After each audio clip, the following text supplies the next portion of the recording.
Hey guys, welcome back to Behind the Crew. On today's episode, I have the guys from the Midnight Annex. And on today's episode, we talk a little bit about the similarities and the differences between photography and video. We also talk about who inspired Chris into starting his studio with Sisco. And we also talk about their favorite late night grub. Enjoy.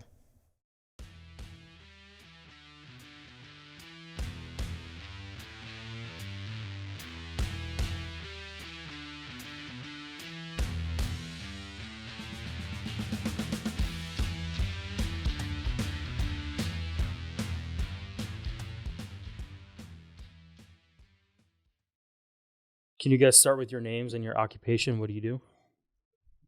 Damn. So serious. Yeah, I'm Francisco Garcia. I am a videographer with Midnight Annex. What he said, but I'm Chris Dunnam. All right, cool. So what do you actually do like in your company for the Midnight Annex? So like Dunnam, what's your role? And Sisco, what's your role that creates it? I think when we first started, we had roles, but now that we downsized, I think we kind of just do everything together, in a sense. We try to find our gigs. We try to do the shoots. We do the edit and post work. Yeah, I don't know. Yeah, I mean, that's pretty accurate. We kind of split the work 50-50 now, for the most part. I mean, we definitely like different things. So, like, lately I actually like editing. Chris loves shooting. But, no, bro, I love editing. I love it so much. You hate it so much. I know. But lately, I like editing, man. Sometimes I just get tired of being on set, you know what I mean? Like, it gets boring and shit.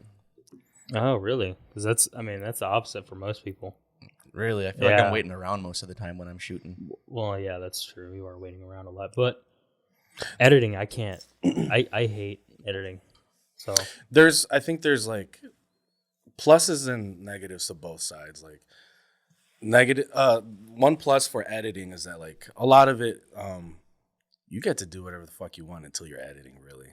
Yeah. like when we were doing this gig, I'm really just watching anime on like one monitor almost the whole time, and then we get some notes, do the fucking notes, then I'm back to watching anime or something. Yeah. So. You're close enough to see. I mean, you're right there, so you're getting the notes as they come in. Yeah, and because you're already at your studio ready, so you don't have to go back from your house to the studio. Like you're already there. Yeah, and you're already watching. You're already watching shit, so you can just easily get that done. Yeah. I'm also kind of dramatic, so like I feel like if I like to shoot creative stuff, or like, I have a say. I don't have to be in charge, but it's cool to have a say.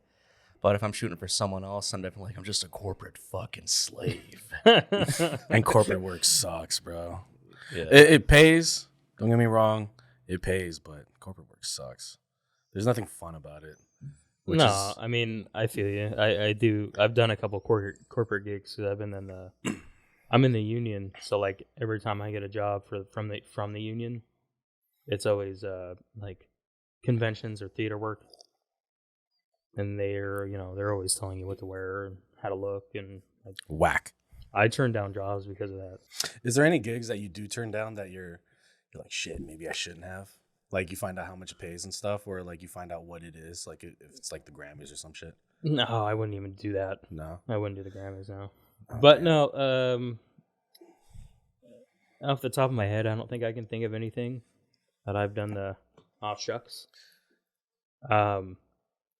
Just because, like, I don't want to sound like a douche or anything, but it's like, I'm not just about the money. Like, yeah, obviously money's great, and some of them do pay really well, but there's a standard for me to where, I'll walk off a job if they're treating me like shit, or treating just anybody like shit, where you're working, I don't know, 15 to 16 hours a day, doing 6 days, and the turnarounds are fucking horrible. And all your meals are cold, and cold.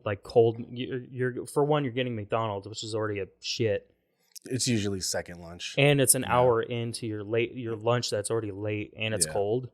Like I've been on jobs where that, and then I'm you try like, to fuck find off. workarounds so that you don't get meal penalties. Yeah, Yeah, and yeah. it's like, So get the fuck out of here. I've done that plenty of times where I've walked off of jobs like that.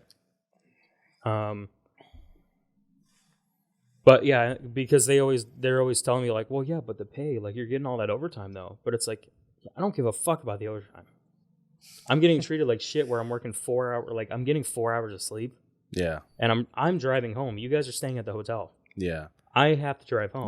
That's not safe. They don't have to consider it. Yeah, how about the overtime pay without having to work the overtime? You know, like I'm not trying to work overtime. Overtime is not a good thing to me. Yeah. No, I'm in the same, like overtime every once in a while, cool, whatever. But they always try to get you on you're getting overtime. It's like, I don't fucking want overtime. I want to go home. I think now that we're older, we don't give a shit. But I think when we were younger, we also just didn't give a fuck about it. Because I was definitely one of those guys like, oh yeah, fucking overtime. I'll take your money. Fuck you. Yeah, I was definitely one of those guys. Well, yeah, when I was like what, fucking 21 to like 26, I was like, oh hell yeah, overtime. Fuck, I'll work till the next day, bitch. Fuck you. I'll never clock out.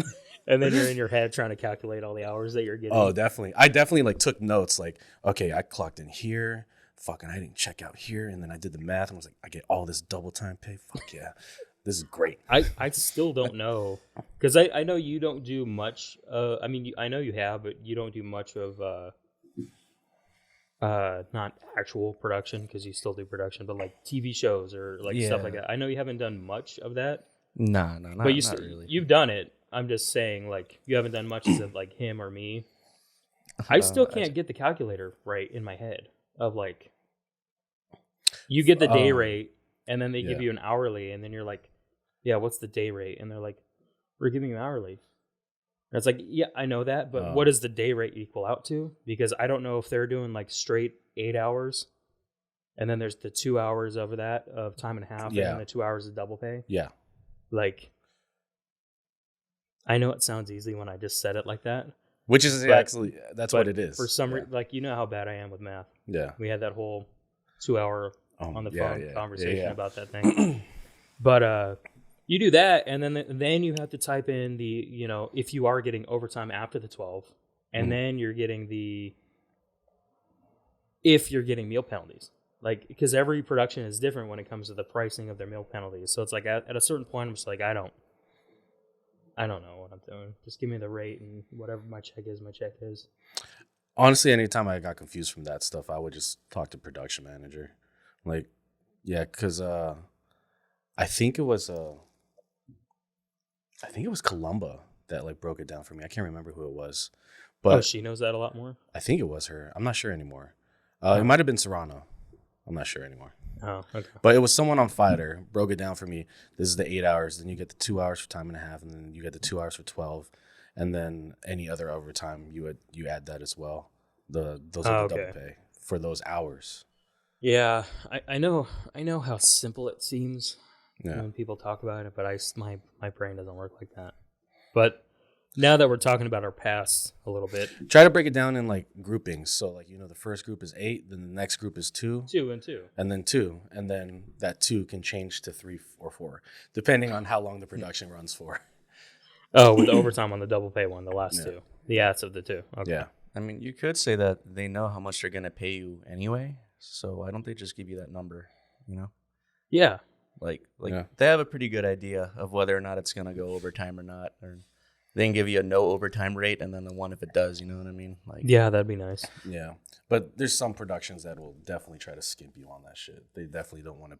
Production definitely doesn't want to pay all that overtime. 100%. Yeah. So if you like, that's why they like let you fill out your time cards. Like, oh yeah, you're willing to forget about the overtime? Sure, why not? We'll take it. Yeah. Some productions, not all. I've been on gigs with Chris where let's just say our end time is like 8 p.m. and then I think they have us stay until like 10 p.m. Chris is just like, "Are we getting paid?" And they're like, "No." And Chris is like, "Okay," and he just turns off his camera and like takes a seat. And I'm like, "Cool." Hey man, sometimes you got to do that shit though. Yeah. Like, our job is just hurry up and wait. And then, but like, I think, like you said before, we've gotten all old enough to like understand that like our time is now very valuable. And like, Oh, yeah, we have a lot of shit we're doing, and like for you guys to just sit 2 hours and not do shit on that job, no, fuck that. Yeah. Like, no. oh yeah, but we paid for. It's like, okay, well you guys paid for that already. Like now it's over, right? Yeah. Now you got to pay for these 2 hours. Like pay Yeah. for us for 2 hours, or we're leaving. Yeah. Yeah. So no, I get it. Like my time is very valuable to me now. Before I didn't really give a shit about it. Yeah. So I was young, and I was like, I don't care. Yeah, when you're younger, you're definitely like, oh, I'm invincible. I can do whatever. Yeah. Yeah. I mean, at that time, I still had I'm 30 something now, but when I was 20, I had a body of like a 30 or 40-year-old already. So my body was already bad, but in my mind, I felt great. Yeah. But since we were talking about our past a little bit, how we brought up of, going back to me and you working together and before and stuff like that. What did Sisco, what did you do before Midnight Annex? Man, before Midnight Annex, I was doing a lot of event stuff. That was kind of my thing. And nowadays, I hate event stuff. I don't want to do any event stuff at all. But yeah, back then, I felt like that was like my end. Like, all right, I'm working. I'm making money. Yeah. So yeah, events was my jam. Then I got into photography a little bit. And I was really focused in film school. Mm-hmm. So, I like to work on creative shorts, whether they were mine or other people's. And for the most part, a lot of like long indies. I would say like short films with like 45, 1 hour kind of a short films. So I have like a lot of experience in that. But then I kind of got it's like for a little bit I was pretty disillusioned with it in terms of I would go on sets that were just extremely disorganized, like 16, 18-hour days. And I was just sitting around all the time, and I'm just like, what the fuck am I even doing here, man? Like, this is stupid. And then, like, one time I just left, and, like, nobody noticed. And then then I'm just like, okay, cool. I'm never showing up again. I used to do that, too. I used to do that a lot. Yeah, I'm not naming names, but you know one of them. Yeah, okay. Yeah, I was like, I think I know which one. Yeah, so after that happened, I'm just like, fuck this shit. I'm going to get into photography. And then photography, I'm not going to say it's easier because it has its own difficulties, but going from video to photography at first, it does feel easier. Yeah. But then once you really get into it, it's honestly the same. And I will say, in terms of workflow, I never got like into that mindset with photography, but it gave me like a lot of room to breathe. And then as far as like, breathe as far as video and film goes. Yeah. And then I was like, you know what? I do like this shit. I miss it a lot. And then, that's why I'm here now. Nice. Yeah. I definitely think that there's like the one big plus about photography, I think, is that like it can be small. Like video, you kind of need like the sound guy, you need like lighting and all that stuff. Photo, you can just throw on your flash with like a diffusion, and you can just be you and the talent, and then you could just be done like after that. And then editing is, depending on how you edit, like whether you go into Photoshop, it can be a lot quicker than having to deal with like syncing audio and all that stuff. Yeah, like it's up to you how complicated you want to make it. Like easy to get into, but then it can be as hard as you want it to be. And that's kind of what I like about it. Definitely, even with like video and production, I've always felt less is more. But with photography, less is more. I feel it goes a really long way. Yeah. And sometimes a lot of work goes into making it look like less is more, honestly. Mm-hmm. Yeah. That's usually how that turns out. Yeah. Like to make it look as natural as possible, but then you don't realize like they have like a white card for a fill, and then like it's all like hair light is like harsh back here, and you get the bounce, and it's like, oh, okay, this is nice. I think photography is definitely like something that every video person should at least try, because I always used to do natural lighting for video shit, and then when I learned lighting for photography, and I was like, oh shit, this is really nice. And being able to implement some of that stuff into video now is like, it definitely gives like a better quality. I think you get to understand lighting in like both realms, and photography, I think, definitely can translate a little bit, can help you develop your lighting for video a lot better. I feel especially framing and stuff like that too. Like you figure out different angles with photography that you probably never would have thought of with video. Yeah, I agree. I feel if you're trying to be a cinematographer, learning photography and like, flash photography in particular, Yeah. it'll just like exponentially boost your skills as a cinematographer, like easily. So like 1 year in photography will definitely like translate almost way too well to cinematography. What he said. Yeah. This sounds so much better. Yeah. See, I have the problem of I just like doing video more than photography. Like I've done photography a little bit, like by all means not as much as you guys, but I just can't get into it. Like the settings, going in from photography, doing the settings for lighting, and then going into video for setting of lighting. Still, you can agree it's a little different beast there. Yeah, definitely. So like I'm so used to doing the video setting side for lighting, and then when I try to implement that into the photo realm of it, it doesn't different. turn out the same. It doesn't, everything is like way different. He actually pointed this out to me not too long ago, and it was that like video people tend to like more high contrast, right? And then photography tends to be a little bit more even when it comes to lighting the subjects. I think that's how you said it. Yeah, it's like I've noticed like when a video person first transitions to photography, and I did this too, they try to make their photos look natural, but natural lighting actually doesn't really look too good in photography if you don't know how to really control your natural lighting. I feel like photography, it's like, speaking commercial photography in particular, studio photography, you kind of want to go for something that doesn't look natural, but kind of like editorial, kind of like glamorous in your face kind of lighting, like really nice and even, like the subject always pops from the background. Like in photography, it's okay if it looks artificial. And then the vice versa, when a photographer does video, all their lighting looks extremely artificial because like they don't know how to like really make it look super natural, Yeah. It ends up being too poppy. Yeah. Which, as it turns out, I like more contrasty. Yeah. So, I mean, but I think it's everybody's own little. I don't know. They lean towards what they like more when they come to editing, even though that's not kind of what they're not supposed to do. They're supposed to do what the client wants or whatever. But like, you've noticed when editing stuff, you always edit what you like. And it just, you always just fall into what you like more because in your eye, that's what looks good. Yeah. So, that's a little hard thing to do too. We were doing that for the editing gig when it was just like, fucking, we were like, oh, this is a great section. And they're like, yeah, let's cut it. And I'm like, oh, all right. Yeah. Okay. And like, but it's theirs, Yeah. A little bit of yourself is always in the final product for sure. But yeah, at the end of the day, it's the clients. And I've been really good about taking the personality out of it. Like, I feel like at first I was like, they don't know what they're talking about. And now I'm just like, it doesn't matter. Yeah, they do. They know what they want. I'm the one that's like being stubborn. Yeah. Yeah. It took me a while to get used to that. I was like, man, no, you guys are doing it wrong. And it's like, I don't give a fuck. You guys are paying for it. This is yours. It's kind of like if you're taking like baby pictures or family photos, like, all right, cool. If you want this, take it. Yeah. This is how you want it. I mean, I'm still learning on that aspect of like, just letting it go. If you knew you did a good job and they want to change it or tweak it just a bit, ultimately it's theirs. Yeah. You know what I mean?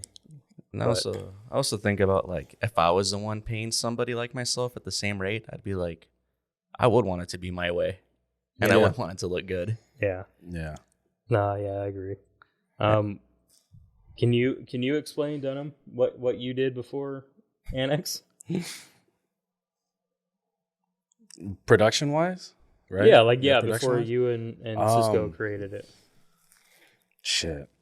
I was PAing for a bunch of shows, and then I eventually lied and was like, oh yeah, I'm an AC, and then I went on to ACing, and then from there I was like, oh yeah, I don't take AC gigs anymore, I just cam op, and then I was doing cam op stuff. I was just doing a bunch of random shows. I ended up like getting my own camera and started doing like my own shoots and stuff. I was doing like some convention work, which is funny. I was just thinking about this not too long ago.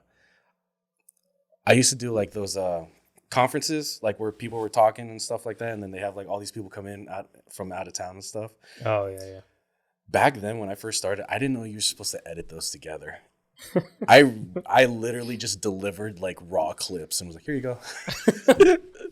And I think back to it now, I'm like, damn. Like, that's why I never got called back. I was just thinking about it. I don't know. I was like, oh, fuck, man. That's what you're supposed to do? My bad. Definitely a rookie move. This was like, I was 22. I just didn't give a shit. And then I had a little lull when the gigs were getting slow. I ended up working at like a Monster Cable factory house.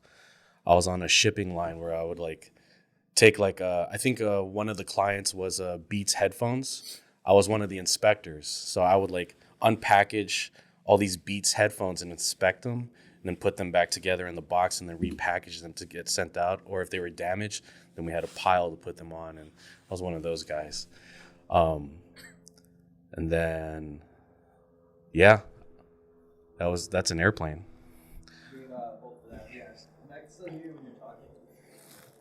Oh yeah. I thought that was you pulling your shenanigans. No, I don't know. I mean, it's still up, so it's fine. It's whatever. It just cropped weird now. Yeah. Whatever. It's like a Beastie Boys video, bro. We can get back into it, because that airplane. First off, how did you two meet? Judd Salas. That's the boy. There's this guy, Nick Velasquez was his name, I think. He was doing a short film for like his thesis project for film school. And I think the DP was sick, or I don't know. The DP just he couldn't be there that day. So he got Chris to sub in. Mm-hmm. And then I think somebody else was out. I was the AD. So then I was set to AC. And then me and Chris met and we were like, I love you. Yep. And that was it. Yeah. Or he was down for we were down for crazy shots. Like he wanted to get like, it was like they were walking down like a library hall and we were tracking backwards, right? And Chris is like, yo, let's try to get this on an 85. It's like no stabilizer, nothing, just hand holding it. And I was like, yeah, dude, good idea. Just wild as shit. It was just shit, dude. It was the frame was jumping around everywhere. And like, it was so wild, man. It's a good idea.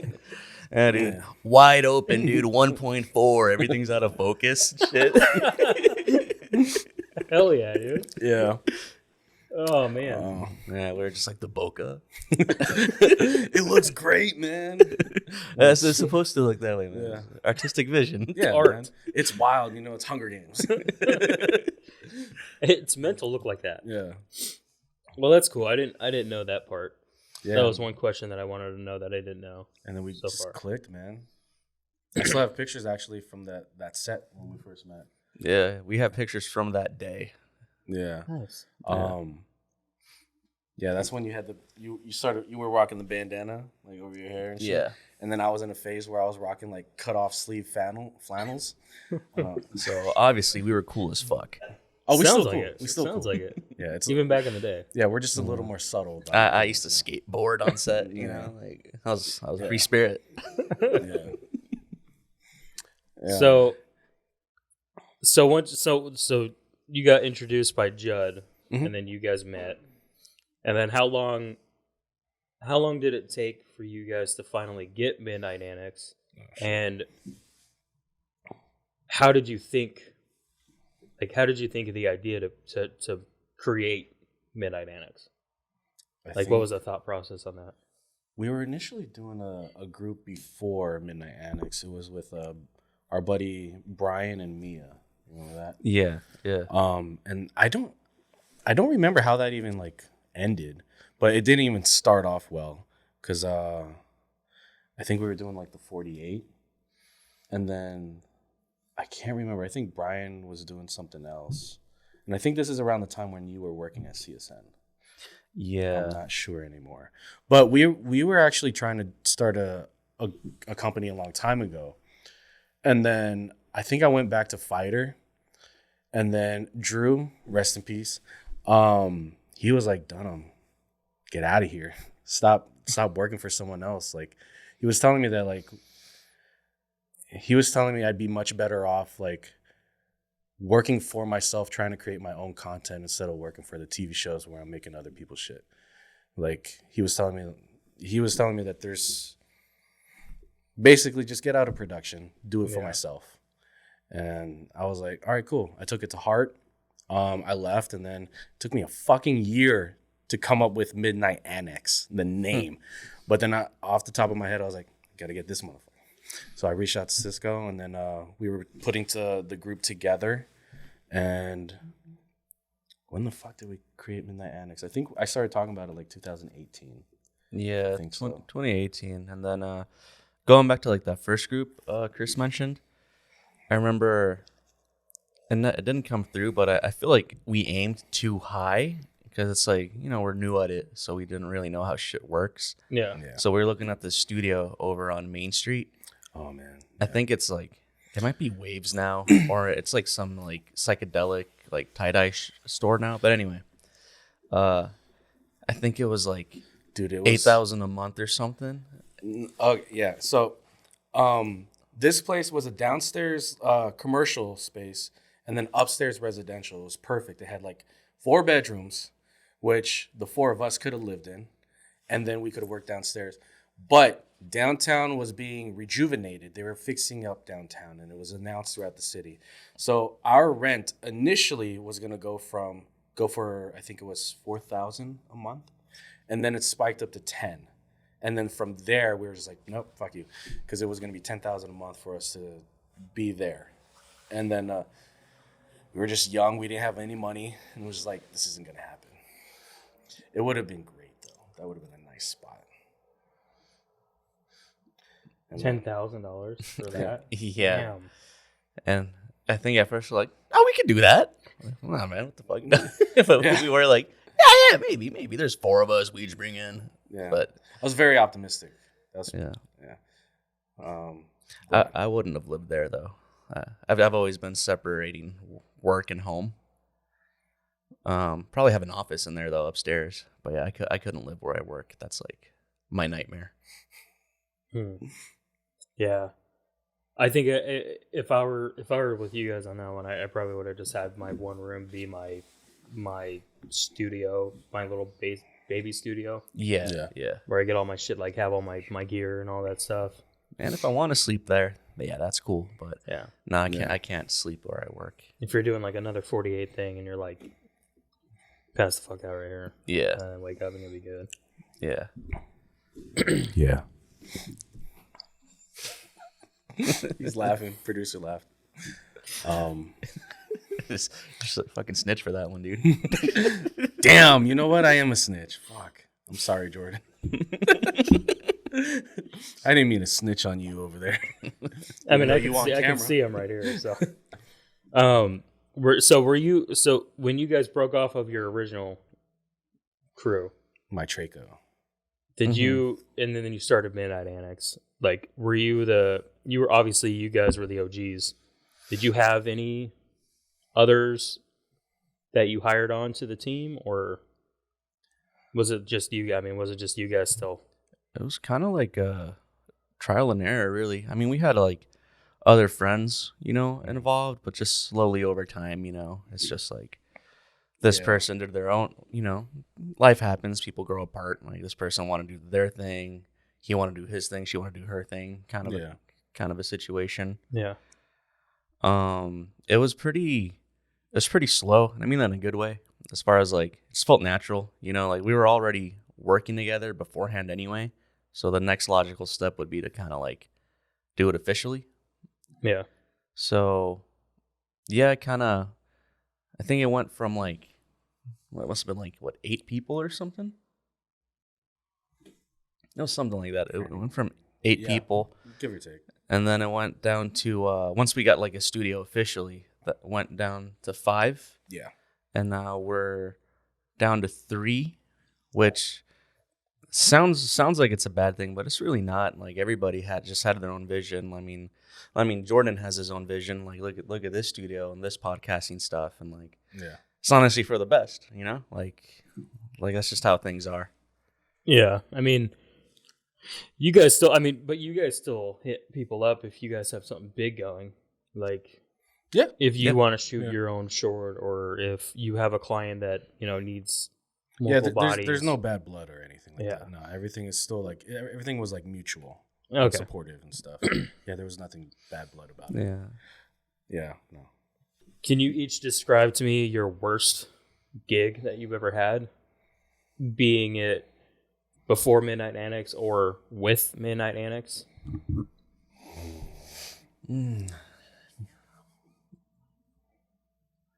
I guess I'll say with Midnight Annex. You don't have to go into. You don't have to. I already know. I already know. I mean, you don't have to do any detail with names or anything. You can just. I'll chalk it up to a lack of experience. Okay.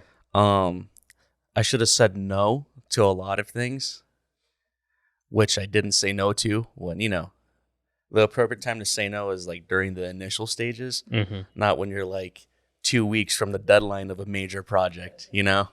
So, I would say it's mainly an experience thing. And this client was definitely, he's just not a reasonable person, by any means. I've never seen him so mad in my life. Very, very, very disrespectful person. Like, definitely puts you down on a personal level kind of a thing. So we would butt heads a lot because I'm just like, hey, don't talk to me like that. And this person was just like, no, I am going to talk to you like that. And then I was like, no, you're not. And then I was like, how about I talk to you like that? And then she's like, why are you talking to me like that? And I was like, because you're talking to me like that. You don't like it, huh? She's like, yeah, that's rude. I'm like, yeah, I know. Like, swear to God. Yeah. Like, lack of experience, man. Like, I just, now I just say no. When if somebody asks for like a project, then I'm just like, no, like, I know I can't handle it. Like, yeah. I'm going to say it's mostly on me. This was like a big project. This person needed like a big crew. And I was like, yeah, we could do that. So, yeah, it's on me. Do I know that They were person? also just being very difficult. No, you don't know this person, but we've probably talked about this person to you. Okay. Yeah. That's probably why I know from you guys talking about it in front of me. Yeah. He was livid. In the office, I'm in the other room, and I just hear him. I was like, damn, who the fuck is on the other end? And then, yeah, he's just sitting at his desk and just comes in, and then he comes into the break, into our the side room, the break room. Dude, you were so fucking mad, man. Yeah, I was working like 16-hour days for about 2 months straight just to make the deadlines. They were like that tight, and it was just that much work. Jeez. Yeah, so yeah, not on good terms with this person. On a personal level, this person got very personal with everything. Yeah. Like, if I was to take over, if they ever reached out to us again, I think he still wouldn't work on it. Just because he knows that it's that person. Nah, sometimes, you know, part of being an adult is just knowing that you're not cool with some people and you'll never ever be cool. Like, that's just the way it is. Whether it's like with homies or clients or family, sometimes bridges are burned. Oh, no, I hear you. Yeah, man. And those are one of those bridges for sure. Like, no way me and this person could ever work together again. Oh, and this person would ask too, for sure. Because she's like old school, you know, like, oh, you get the job done. Or I'm just like, dude, we hate each other. Like, no, we can't do this. What about you? You got a worse gig? With Annex or before? You know, I'm trying to think, and I don't know, to be honest. I think I've like bitched about a couple things, but I try to. I don't know, man. I really don't. Cause I've gotten very good at like choosing my gigs for the most part, and Sisco knows, like, fucking, I'll just leave. I'm trying to think if any of the sets that I left, but I don't know, to be honest. I mean, have I ever? I don't know. Not with Midnight Annex, Yeah. no, because and for the most part, I'm pretty decent with keeping my cool. I kind of choose when I get angry. And I don't get angry too often anymore. So I don't know. Well, if you can't give me that one, then can you give me one of your best gigs you've had with Annex or before? Off the top of my head, I know that one of my favorite was Geeking Out with Kevin Smith for AMC. Oh, that's cool. It was for the premiere of that Bourne movie that they did in Vegas when he was like Matt Damon was cruising on the strip and shit. We were up in one of the hotel rooms. Bourne Legacy. Yeah. Matt Damon came in and everyone was stressing. I was like, oh, don't talk to Kevin Smith. Don't talk to Kevin Smith, blah, blah, blah. Don't talk to Matt Damon. And I was like, fuck y'all. So I go up to Kevin. I was like, hey, man, I don't normally do this, but can I get a picture with you? And he's like, bro, give me your phone. Get in here. So he took the fucking selfie. And I was like, yo, this is dope. Because for me, it was really cool to meet like a celebrity and someone I kind of looked up to and like they not being a dickhead. Oh, so yeah, it was it was really nice for me. It was refreshing because you always heard that like, yeah, don't talk to the celebrities and stuff like that. All the time. And I was like, all right, fine, whatever. Even Matt Damon was like really dope. I was like, this is cool. But before you go into that, yeah, thank you for that. you're welcome, Kevin Smith. And 2, we were working iHeartRadio and we got a picture with him. Yeah, So he's one of my favorites as well. Kevin Smith is dope. Really cool dude. Super nice. Another gig that I really liked was an impressionable gig or impressionable. A great fucking gig that I did was when I was PAing for a UFC.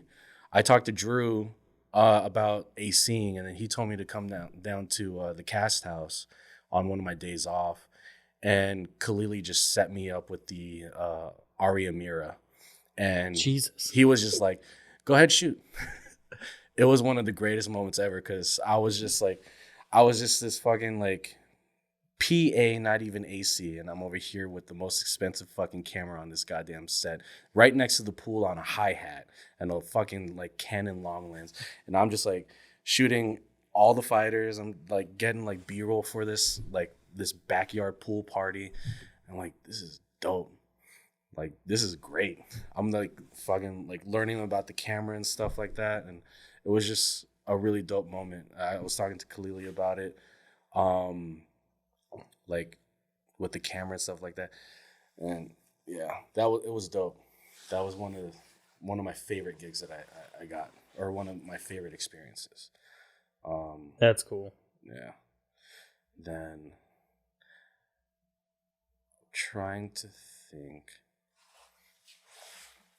we were talking about another gig that we did for D. It was like a dance video. We shoot dance videos too.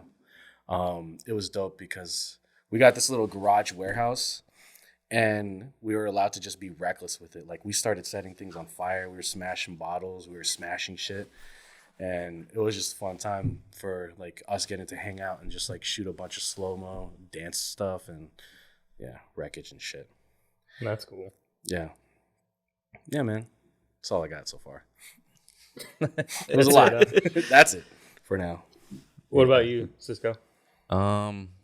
For me, recently with Midnight Annex, a couple years ago, I did a music video for these like 2 local artists, and it was just a good experience. It was kind of like validating in a way because I was just like in charge of everything, like I was the dude for that gig, and I planned everything, I storyboarded everything, storyboarded, stick figures and shit, but yeah, Still. yeah, it counts.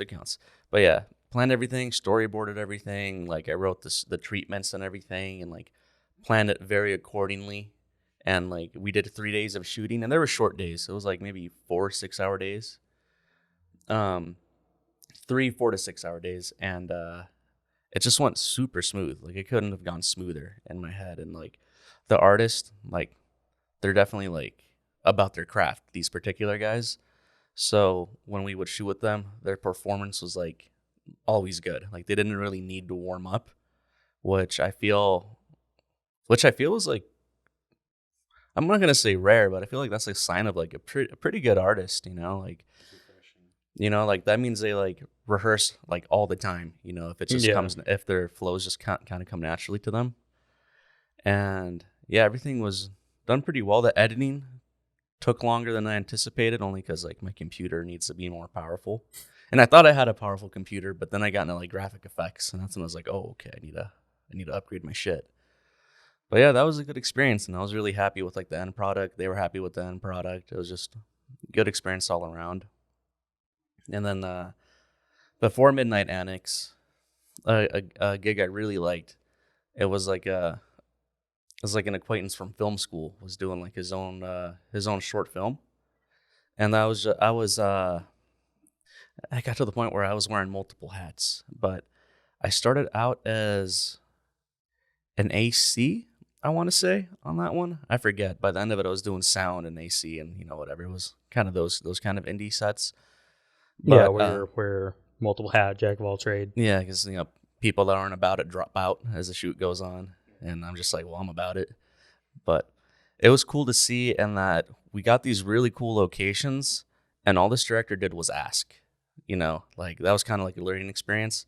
I'm like, he has the same resources I have, and we were just shooting cool places. Like one of the places was when Tony Shea was still alive, RIP. But with Zappos, we shot at one of their Airstream parks. This was back in like 2015 maybe, and there were just like a lot of tech people there, but they were all really nice, and it was like an interesting place to shoot because it was like a tiny home community. It was a really good backdrop to shoot at. But all he did was ask. And I'm like, dang, it's just that easy to get some sets. Like you just got to ask. So it was like pretty educational for me. That's cool. Yeah, sometimes you can't just ask. Like I've done that a couple times where I've asked and I've gotten through, but most of the time it's been like 90% of the time they're like, yeah, no. Oh, yeah. Like you're going to hear no. Yeah, he's definitely got a lot of no's, but it's just like, had he just like not kept asking, he wouldn't have gotten that location. This is probably like his 5th or 6th location. Maybe even further down the line. I wasn't involved in production that deep. But yeah. Going with you first, Dunnam. Rubber baby. What is your biggest pet peeve at work? I don't know. What do I get mad about? I think I believe that there are dumb questions. Having to wait. Oh yeah, waiting. My biggest pet peeve is probably waiting because Sisco said it. He said it. Yeah. I don't know. I guess it's waiting. I don't notice when I get mad. I try not to remember all those bad things. I try to remember the good stuff. Because it just bottles inside you. Yeah. I mean, just having your time that's respected is a valid thing to get upset about. Oh, no, for sure. But that's about it, really. If someone like makes you wait excessively long, you're just like, what the hell? But I guess I get like that too, so. Yeah. Yeah. I guess it's just our time management. Well, it's the time that we're allotted to shoot, right? Yeah. Yeah. So, yeah. Time. Don't waste time your fucking time, bro. Don't waste the time. Yeah. What about you, Sisco? For me, it's like sloppiness in terms of like they forgot the cut. Like, say if I'm editing, I'll use editing as an example because that's what I've been doing lately. Like, if the white balance, they forgot to set their white balance, or even worse, they leave it on auto white balance. Oh my god. Or like if I don't know, this is like a thing. Some camera people have been doing. They'll leave their shit on fucking autofocus and it'll like rack in and out. And now it's like the shot is just not usable, but it's like it's the only shot, so you got to use it anyway. And those are only with the FX9 and the FX3 though, right? Or the A7s. Oh, the A7s can do that now too. Yeah. Oh, well, a lot of people use those. Yeah, and or let's say B-roll, like if they're trying to get B-roll, but they're not really trying to get B-roll, they're just kind of like swinging the camera around, hoping they're gonna get something, like kind of like a spray and pray. I'm just not into that. Like I like, I mean, it's not like I'm expecting like a Michelangelo kind of a thing, but it's like your shot's got to be deliberate, man. Like, hold on it, don't just like hand the camera and it's all shaky and I got to add a warp stabilizer and it just looks like Jello, like. I just don't like that kind of sloppiness because I'm like, you're better than this, man. Like, you know, I get you. Yeah. Or maybe they're not better than that, bro. I guess I give the benefit of the doubt. Yeah. I'm just like, come on, man. Just take an extra 10 seconds. Yeah. It's pretty valid. Yeah. You got another one? Because No. it looked like you. Oh, I agree with everything that you Oh, said too. okay. Yeah. Another thing for me actually is gimbal parameters when people don't like adjust it. So, going through like some B-roll stuff that we've been like editing, like you see like the micro jigs and then the gimbal just like they don't adjust like the what is it called, the deadband. Yeah. So it's like it's not smooth. It's just like it's in sports mode or something like that. I hate that shit. That bugs the fuck out of me. With that said, I'm pretty sure there's some shit I've been sloppy about, not realizing it. Nah, bro, we're great. We're great. I do think we're good, but I'm just saying, like, I'm sure everybody's guilty of being sloppy at some point, but it's just a pet peeve. Yeah. Like, it's like you're trying to edit and you find that shot, you're like, this is a shot I'm looking for, and then it's like they drop the camera, and they didn't do another take, and I'm just like, fuck. Yeah.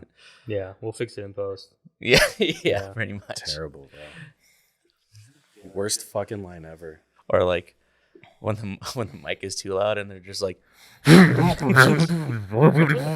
just like, producers like, can this be fixed? And I'm like, What? No. Do you hear that?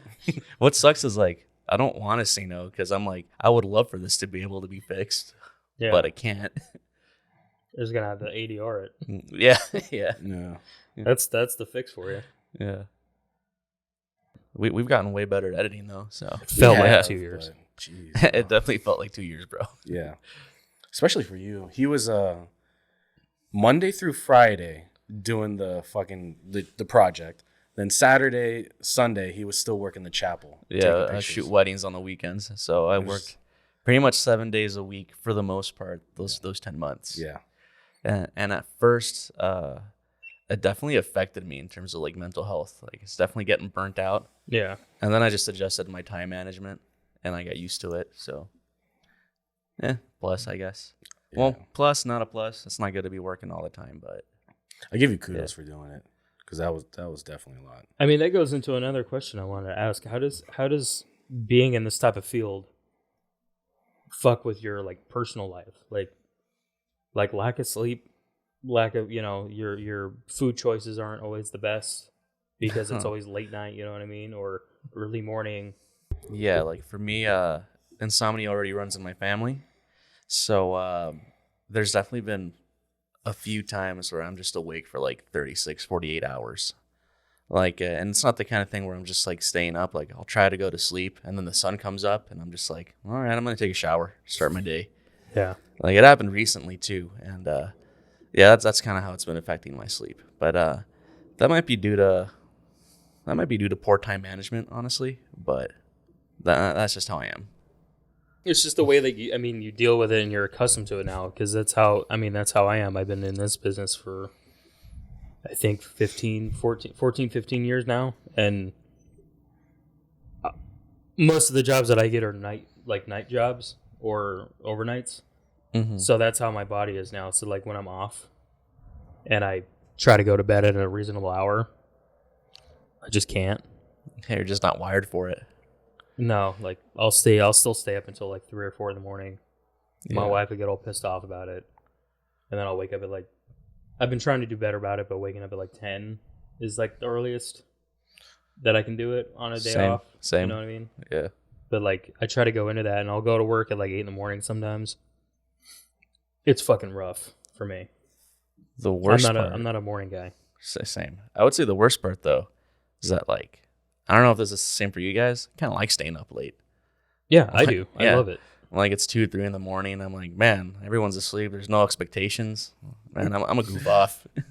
Yeah, I know. It's finally for me anyway. It's a time where I can be like, I can do exactly what I want to do. Yeah. And not have anybody expecting you to do anything at that time. Yeah, exactly. So like your phone could be fucking all the way in the other room, and it's not gonna go off. Yeah, because nobody's fucking awake right now except for you.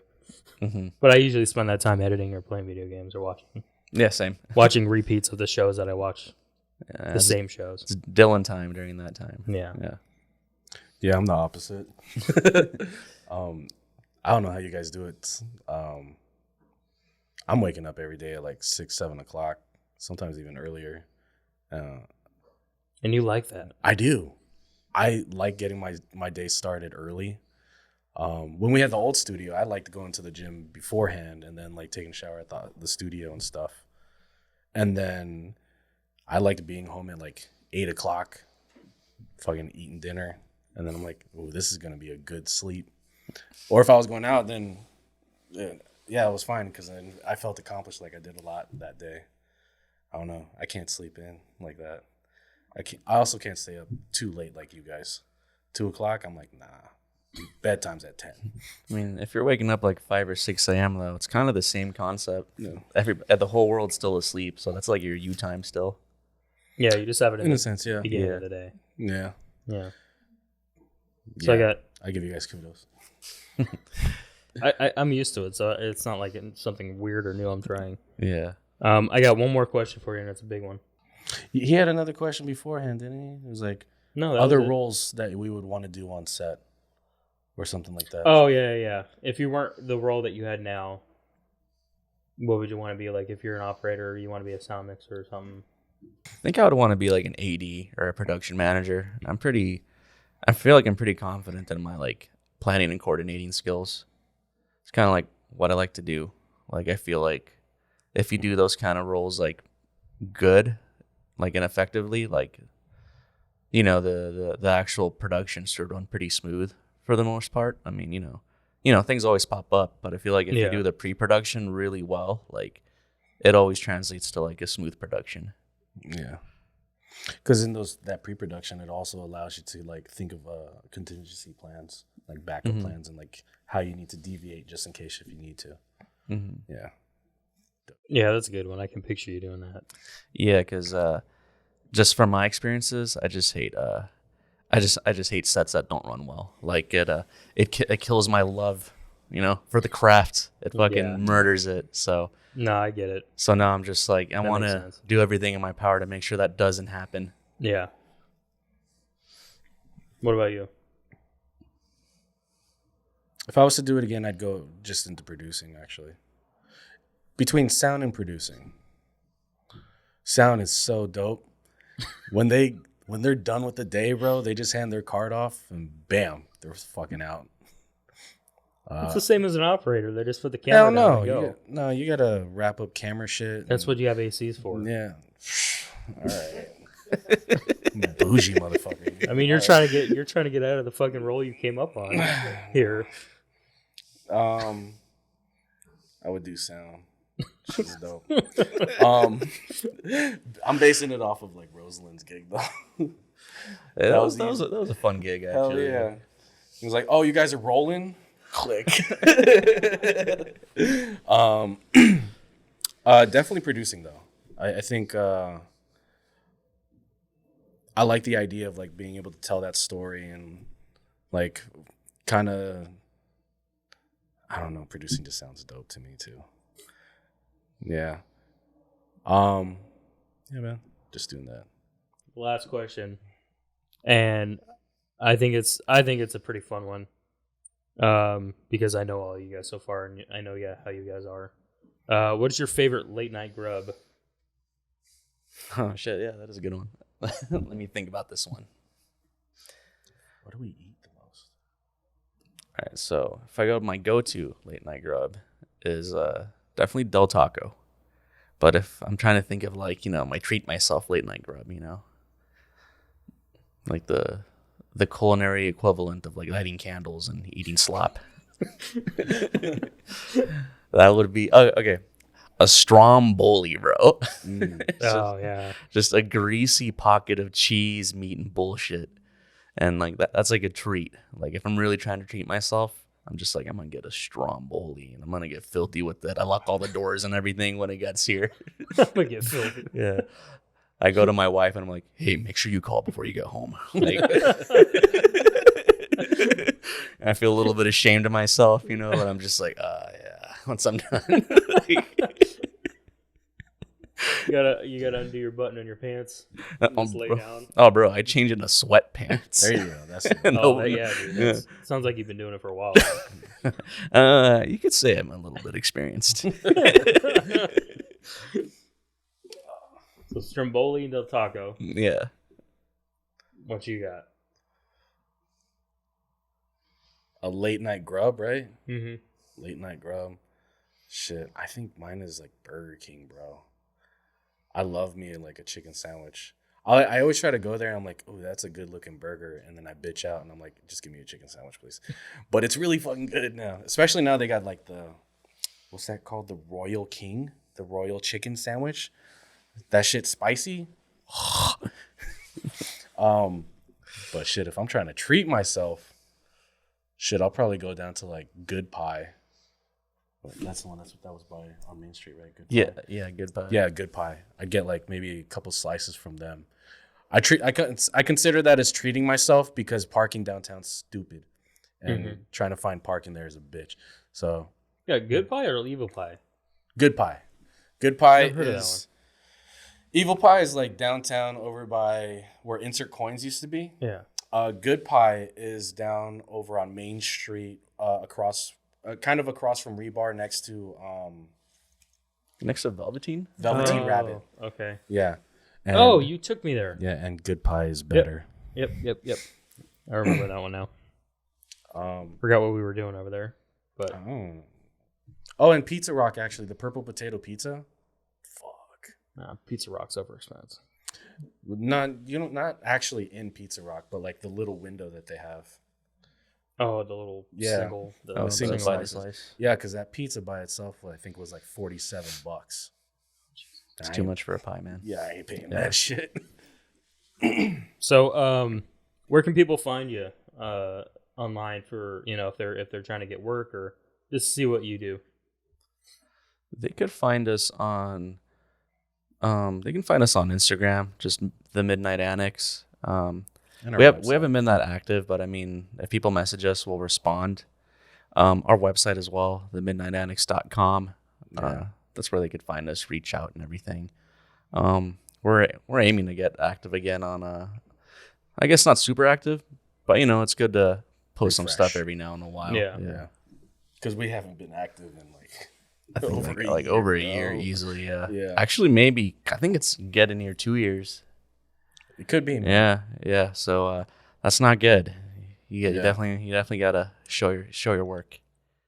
Well, I might get in another episode with you guys because I still have a lot more questions for you guys. But I think we're gonna wrap up today. Okay. Cool. I really appreciate you guys coming down, helping me out with this, and just being my guests on here. Yeah, but that's it. Hell yeah, we'll send you the invoice. Sweet. Yeah, I appreciate it. Psych, there was nothing in here. I'm just kidding. Cut.